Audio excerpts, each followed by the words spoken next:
Hello everyone. आज की हमारी कहानी है आकाशदीप, जो कि हमारी यूजीसी नेट के पाठ्यक्रम में लगी हुई है और ये कहानी जयशंकर प्रसाद द्वारा लिखी गई है। पहले जानते हैं जयशंकर प्रसाद जी के बारे में। इनका जन्म 30 जनवरी 1889 में हुआ। मृत्यु इनकी हुई 15 नवंबर 1937 में। जन्म स्थान है इनका काशी, उत्तर प्रदेश। इनकी प्रमुख रचनाएं कौन कौन सी है? उर्वशी, शोकोच्छ्वास, चित्रधार, कामायनी। कामायनी हमारी जो कविता है उसमें लगी हुई है। आकाशदीप, आंधी, अजातशत्रु, ध्रुव स्वामिनी। ध्रुव स्वामिनी नाटक है जो कि हमारे सिलेबस में है।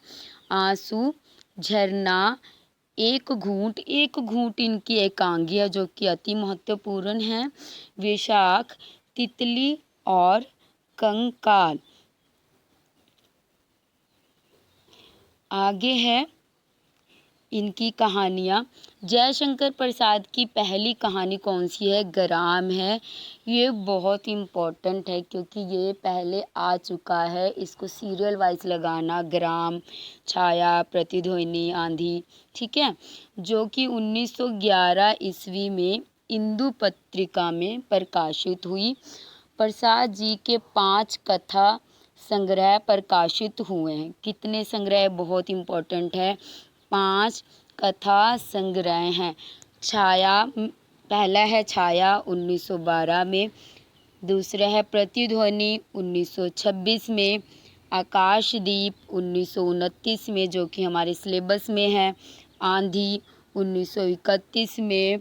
इंद्रजाल 1936 में। ये पांचों के पांचों बहुत इम्पोर्टेंट है, तो इसको याद कर लेना। इन संकलों में कुल 69 कहानियाँ है। मोस्ट इम्पॉर्टेंट है। कितनी कहानी है? 69 कहानी है। आकाशदीप कहानी संग्रह में कुल 19 कहानियाँ। ये तो सुपर इम्पोर्टेंट है क्योंकि पहले परिंदे कहानी का आ चुका है। परिंदे कहानी में कितनी कहानियाँ हैं? किसी को मालूम है तो कमेंट करना। परिंदे कहानी संग्रह में कुल कितनी कहानियाँ हैं? ओके, और ये बहुत इम्पोर्टेंट है। आकाशदीप कहानी संग्रह में कुल 19 कहानियाँ हैं। आइए अब आकाशदीप कहानी के पात्र जान लेते हैं। इनके पात्र है, पहला तो चंपा है जो कि सबसे पहली पात्र है। चंपा जो बहुत इम्पोर्टेंट है। कहानी की मुख्य पात्र है जो जाह्नवी के तट पर चंपा नगरी की एक क्षत्रिय बालिका है। वणिक मणिभद्र की पाप वासना ने चंपा को बंदी बना लिया है। दूसरा इसका नायिका है चंपा इस कहानी की, और जो नायक है वो है बुद्धगुप्त। बुद्धगुप्त कहानी का नायक है जो ताम्रलिप्त का एक क्षत्रिय है। वह बहादुर और वीर पुरुष है। वह जलदस्यु है, मतलब कि समुद्री लुटेरा, जिसका काम समुद्र में आने वाले जहाज़ों को लूटना होता है। बाद में उसके अंदर चरित्र परिवर्तन होता है। वह लूटपाट छोड़कर व्यापार करने लगता है।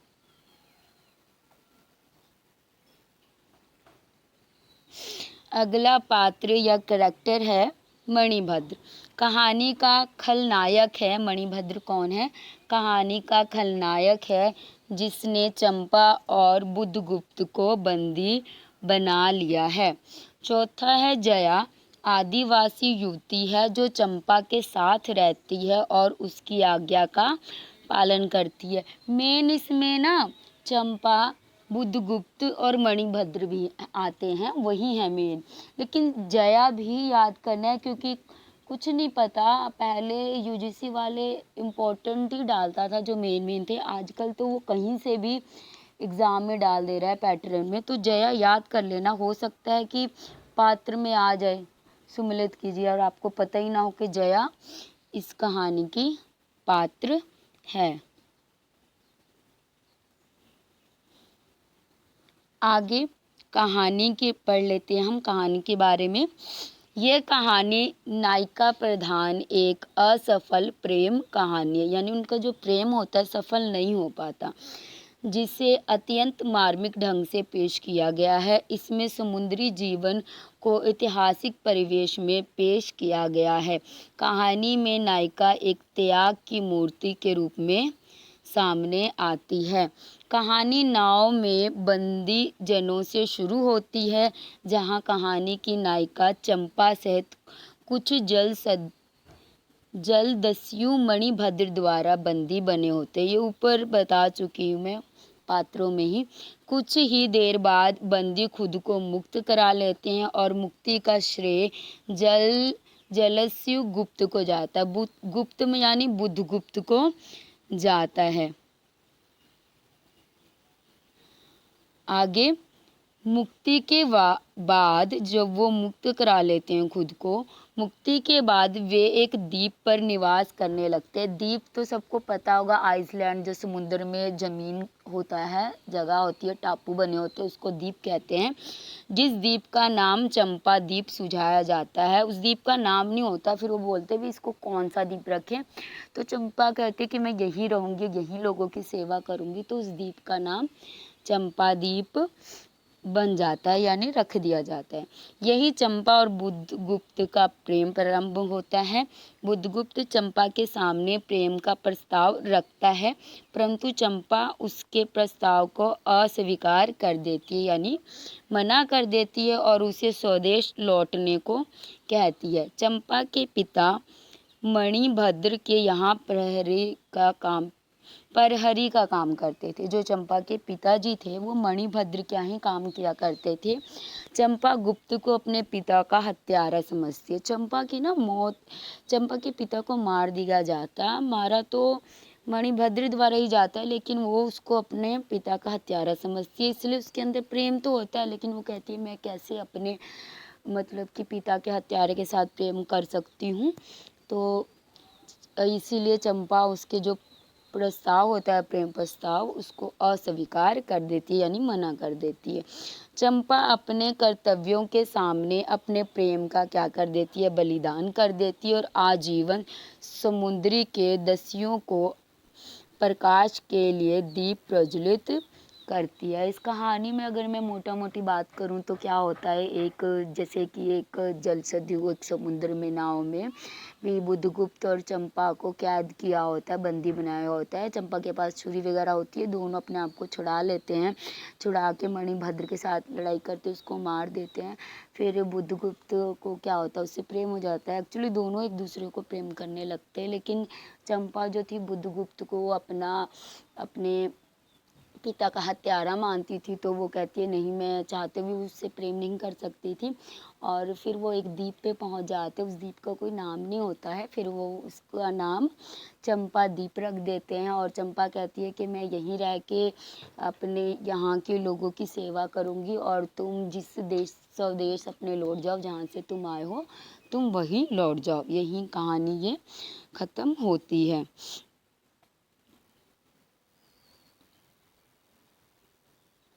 आगे इसके प्रमुख कथन है, आकाशदीप कहानी के प्रमुख कथन, ये बहुत इंपॉर्टेंट, इनमें से क्वेश्चन बनता है। चंपा कहती है क्या स्त्री होना कोई पाप है, ये आ चुका है, जिन्होंने पहले एग्ज़ाम दिया है उनको पता होगा, ये आ चुका है। क्या स्त्री होना कोई पाप है, कथन किसके द्वारा है, तो चंपा के द्वारा है। मैं भी ताम्रलिप्त का एक क्षत्रिय हूँ, ये किसके द्वारा है जी, बुधगुप्त के द्वारा कहा गया है। नेक्स्ट है बुधगुप्त कहता है जब इसका कोई नाम नहीं तो हम लोग इसे चंपाद्वीप कहेंगे। ये मैंने आपको बताया है। बुधगुप्त क्या कहता है, जब इस द्वीप का कोई नाम नहीं है तो हम इसे चंपाद्वीप ही कहेंगे। ये पेंसिल क्यों नहीं चल रही, चल पड़ी। बुधगुप्त कहता है, बुधगुप्त का ही अगला कथन भी, तुम मेरी प्राणदात्री हो, मेरी सर्वस्व हो। ये बुधगुप्त किसे कहता है, चंपा को कहता है कि भी तुम्हारी वजह से ही मेरी प्राण बची है, तो तुम मेरी क्या हो, प्राणदात्री हो और मेरी सर्वस्व हो। चंपा का है अगला कथन, कहती है कि तुमने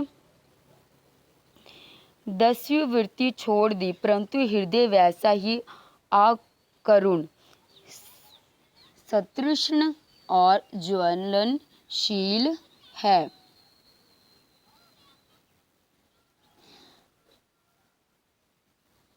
अगला है, चंपा के पिता द्वारा कहा गया कथन है, साध्वी तेरी प्रार्थना से भगवान ने संकटों में मेरी रक्षा की है। आगे है, चंपा द्वारा कहा गया कथन है, जल में बंदी होना कठोर प्राचीरों से तो अच्छा है। अगला भी चंपा द्वारा है, जब मैं अपने हृदय पर विश्वास नहीं कर सकी, उसी ने धोखा दिया, तब मैं कैसे कहूँ। आगे है, बुद्धगुप्त द्वारा कहा गया कथन है, मैं तुम्हारे पिता का घातक नहीं हूँ चंपा, वह एक दूसरे दस्यु के शस्त्र से मरे। यानी वो चंपा को बताते कि मैंने तुम्हारे पिता की हत्या नहीं की, वो दूसरे दस्यु के शस्त्र से मरे थे। चंपा, कोई विशेष आकांक्षा हृदय में अग्नि के समान प्रज्वलित नहीं, सब मिलाकर मेरे लिए एक शून्य है। मोस्ट इम्पोर्टेंट कोटेशन है, लाइन है, जो मर्जी कहो। बुद्धगुप्त, मेरा पत्थर सा हृदय एक दिन सहसा तुम्हारे स्पर्श से चंद्रकांत मणि की तरह द्रवित हुआ। यानी जो मेरा हृदय था एकदम पत्थर सा था, लेकिन तुम्हारे स्पर्श भर करने से वो क्या हो गया, मणि की तरह द्रवित हो गया। नेक्स्ट चंपा द्वारा है, ये भी बहुत इम्पोर्टेंट है, मेरे लिए सब भूमि मिट्टी है, सब जल तरल है, सब पवन शीतल है, कोई विशेष आकांक्षा हृदय में अग्नि के समान प्रज्वलित नहीं है। बहुत इम्पोर्टेंट लाइन है, इसे अच्छे से याद कर लेना। नेक्स्ट है, अब ये कुछ मैंने प्रश्न लिए हैं, बहुत ही इम्पोर्टेंट है। आकाशदीप कहानी के कहानीकार कौन है? पहला है ज्ञानेंद्र, बी आज्ञ, सी प्रेमचंद्र और डी या फोर्थ लिख दिया यहाँ मैंने प्रसाद। तो इसका आंसर क्या है? प्रसाद। नेक्स्ट क्वेश्चन है, आकाशदीप कहानी का प्रकाशन वर्ष क्या है? 1956, 1929, 1936 और 1969। तो 1969 यानी 1929 सॉरी, बी ऑप्शन सही है। अगला क्वेश्चन है, क्या स्त्री होना कोई पाप है? कथन है, ये किसका है? बुद्धगुप्त, चंपा, मणिभद्र, इनमें से कोई नहीं।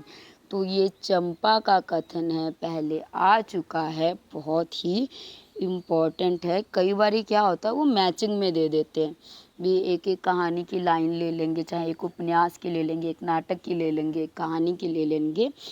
तो इसे अच्छे से याद कर लेना। नेक्स्ट है, मुझे भी इसी में जलना होगा जैसे आकाशदीप। कथन किसका है? चंपा, बुद्धगुप्त, मणिभद्र या इनमें से कोई नहीं। तो ये चंपा का कथन है, ये भी इम्पोर्टेंट है। नेक्स्ट है जो आखिरी है, प्रसाद की कहानी में आदर्शपूर्ण प्रेम का चित्रण किया गया है। कौन सी कहानी में किया गया है जी? तो गुंडा ए ऑप्शन, बी पुरस्कार, सी सालवती या डी आकाशदीप। तो इसका आंसर है आकाशदीप। यहीं पर ये हमारी वीडियो ख़त्म होती है। उम्मीद है आपको वीडियो पसंद आई होगी। अगर पसंद आई हो तो लाइक, शेयर, सब्सक्राइब ज़रूर करें। मिलते हैं अगली वीडियो के साथ, तब तक के लिए बाय बाय, शब्बा खैर।